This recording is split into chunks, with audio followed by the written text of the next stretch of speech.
Samajwadi party के MLC Swami Prasad Maurya ने रामचरितमानस को लेकर जो विवादित बयान दिया, उसके बाद से सियासत भी गर्म है और जो राम भक्त हैं वो लगातार निशाना साध रहे हैं। हमारे साथ में इस समय भाजपा में पिछड़ा वर्ग विभाग के मंत्री और भाजपा ओबीसी मोर्चा के प्रदेश अध्यक्ष नरेंद्र कश्यप जी हैं। नरेंद्र जी, किस तरह से देखते हैं सपा के एमएलसी स्वामी प्रसाद मौर्य के इस बयान को? मेरे ख्याल से देश में किसी भी नेता को किसी भी धार्मिक ग्रंथ पर सवाल उठाने का हक नहीं है। समाजवादी पार्टी के नेता ने जिस प्रकार से रामचरितमानस पर गलत भाव के साथ टिप्पणी की है, ये बहुत निंदनीय है, दुखद है। लेकिन उत्तर प्रदेश भी इस बात को जानता है, देश भी इस बात को जानता है कि ये वही समाजवादी हैं जिन्होंने राम भक्तों पर गोली चलाई थी।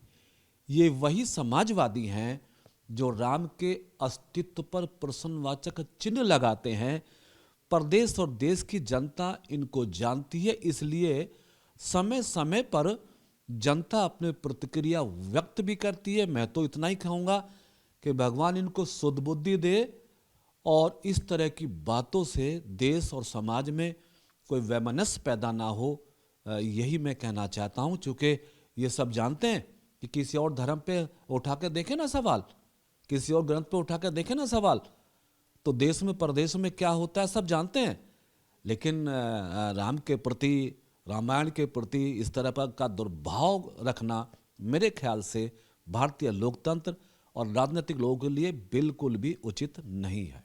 अभी तक इसे लेकर अगर बात करें, समाजवादी पार्टी के जो कुछ विधायक हैं अपने इंडिविजुअल बयान दे रहे हैं कि ये स्वामी प्रसाद मौर्य का व्यक्तिगत बयान हो सकता है, लेकिन समाजवादी पार्टी की तरफ से कोई स्टैंड नहीं, कोई उनकी तरफ से प्रतिक्रिया तक नहीं आती है, ना सपा अध्यक्ष की तरफ से इस बयान को लेकर। नहीं, अब समाजवादी पार्टी प्रतिक्रिया कहाँ करेगी, कैसे करेगी?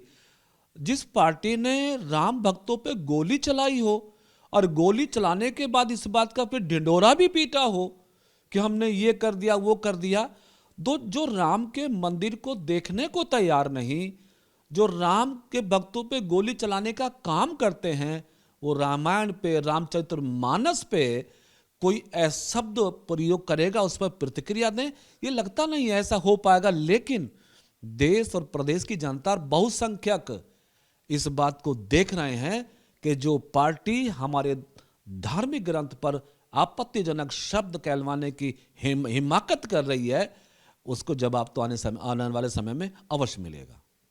तो ये थे हमारे साथ में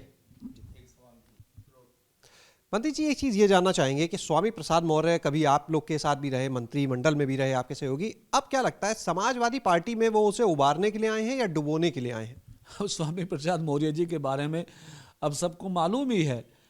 जब वो समाजवादी पार्टी में शामिल हुए थे, सबने उनके बयान सुने हैं, उनकी बड़ी बड़ी बातें जानी है कि 400 सीट जिताएंगे। अब 400 सीट जिताने का वायदा और ढोल पीटने वाले नेताओं को अपनी सीट गंवानी पड़ गई। अंदाजा लगा सकते हैं कि वो किस पार्टी को बढ़ाएंगे, किस पार्टी को घटाएंगे। जो व्यक्ति अपनी सीट ना बचा पाया हो, वो पार्टी क्या बचाएगा?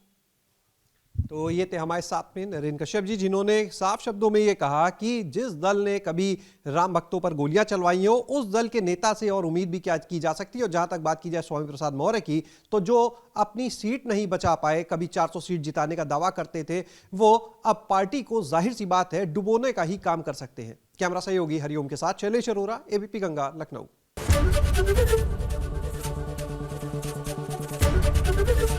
एबीपी गंगा, खबर आपकी, जुबान आपकी।